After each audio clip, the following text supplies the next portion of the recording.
Hello everyone, आज मैं blood pressure या हाइपरटेंशन के बारे में बता रहा हूँ, which is a silent killer. Contrary to the popular believe, blood pressure medicine are not lifelong. जी हाँ, आपने ठीक सुना। अगर आपने ब्लड प्रेशर की मेडिसिन शुरू की हैं तो आप ब्लड प्रेशर की मेडिसिन को बंद भी कर सकते हैं। This is a proven fact. पहले ट्रेडिशनल टीचिंग होती थी कि एक बार ब्लड प्रेशर की मेडिसिन शुरू हो गई तो ख़त्म नहीं हो सकती। अब वो ऐसा नहीं है। मैं हूँ doctor Amit Bhushan Sharma, director unit head cardiology, Paras hospital Gurgaon से।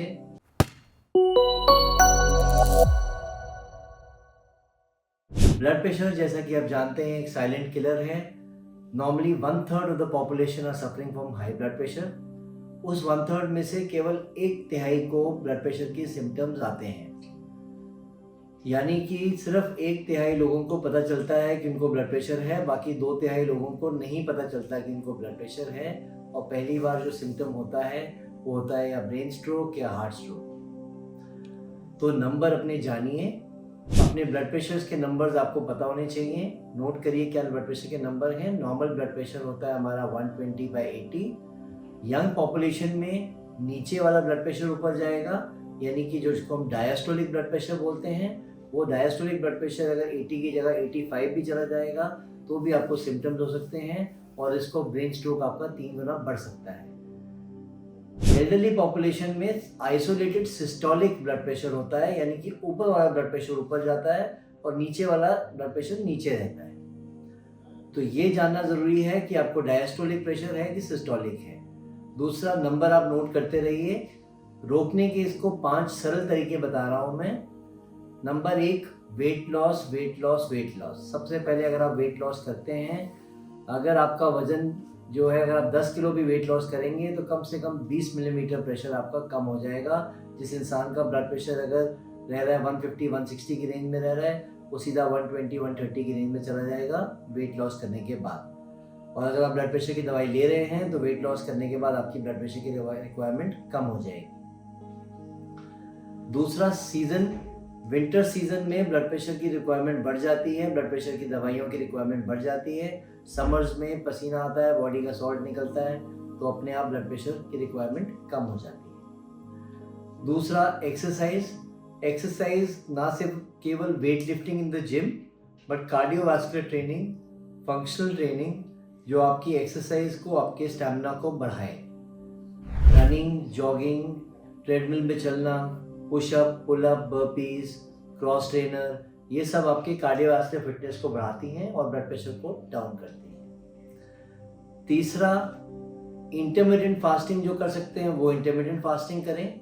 जो इंटरमिटेंट फास्टिंग नहीं कर सकते हैं वो अगर उल्टा ट्रीटमेंट भी करें, यानी अवॉइड फास्टिंग, अवॉइड फीस्टिंग।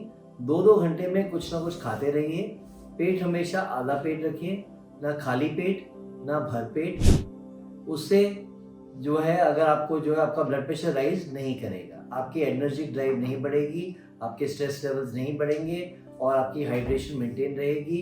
तो 2-2 घंटे में अपना हाइड्रेशन मेंटेन रखिए, पेट हमेशा आधा पेट रखिए, तो आपका ब्लड प्रेशर की रिक्वायरमेंट होने की दवाइयाँ कम होने की संभावना है। Avoid smoking. स्मोकिंग का डायरेक्ट कोरिलेशन है ब्लड प्रेशर से। ड्रिंक्स, अगर ड्रिंक्स आप अवॉइड कर सकते हैं बहुत ही बढ़िया बात है। खासतौर पे बिंज ड्रिंकिंग बिल्कुल अवॉइड करनी है। बिंज ड्रिंकिंग का मतलब है यंगस्टर्स जो सैटरडे या संडे को 5 या 6 पैक्स इकट्ठे लगाते हैं, या बिंज ड्रिंकिंग या बियर के जो है एटलीस्ट 5 या 6 बियर ले लेते हैं, वो अवॉइड करनी है। बिकॉज जो बिंज ड्रिंकिंग है वो ज़्यादा डेंजरस है as compare to somebody who is drinking 1 or 2 packs a week और ट्वाइस अ वीक। तो बिंज ड्रिंकिंग, बिकॉज आपको एक एनर्जी ड्राइव बढ़ेगी, आपका हार्ट रेट बढ़ेगा, आपका ब्लड प्रेशर बढ़ेगा। So binge drinking has to be totally avoided. Ideally, alcohol in any form, if can be avoided, is the best form of solution. उसके बाद अपने को जो है वेल क्लैड रखिए। ठंड के सीजन में जिनको जो ब्लड प्रेशर बढ़ता है, फ्लक्चुएट करता है, ठंड में रक्त धमनियाँ हमारी नैरो हो जाती हैं, तो उसकी वजह से ब्लड प्रेशर बढ़ जाता है।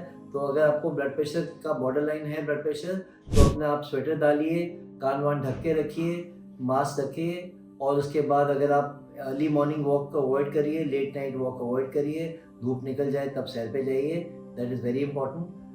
पोस्ट डिनर आप आधा घंटा अगर वॉक कर सकते हैं, बहुत ही अच्छी बात है। साथ ही साथ में avoid empty stomach tea coffee, उससे भी आपका ब्लड प्रेशर शूट अप होता है। Last but not the least सब कहते हैं कि हम लोग नमक कम करें। नमक कम करना बहुत ज़रूरी है। नमक हमारा WHO रिकमेंड करता है 5 ग्राम नमक। एवरेज कंजम्पशन इंडियन डाइट में होती है 20 से 25 ग्राम की नमक की। चाहे हम लोग समोसा, चाट, कचौड़ी, अचार, चटनी, पापड़, ये सब नमक है। इवन जो प्रोसेस फूड्स हैं उस सब में भी हिडन सोडियम होता है एज प्रिजर्वेटिव। तो नमक हमारे पास किसी न किसी फॉर्म में आ ही रहा है। तो 5 ग्राम भी ना मान के चलें, हम 2 या 3 ग्राम मान के चलें तो आप नमक 5 ग्राम पे पहुंचेंगे। तो नमक को अवॉइड करिए, वो भी ब्लड प्रेशर बढ़ाता है। एक लोना सॉल्ट आता है, लो सोडियम सॉल्ट, टाटा का भी आता है, सफोला का भी आता है, वो भी यूज़ कर सकते हैं। सेंधा नमक में हाई पोटेशियम होता है, सोडियम लेवल थोड़ा कम होता है, वो एक ऑल्टरनेटिव है। लेकिन सब भी नमक सब कुछ मॉडरेशन में हो तो अच्छा है।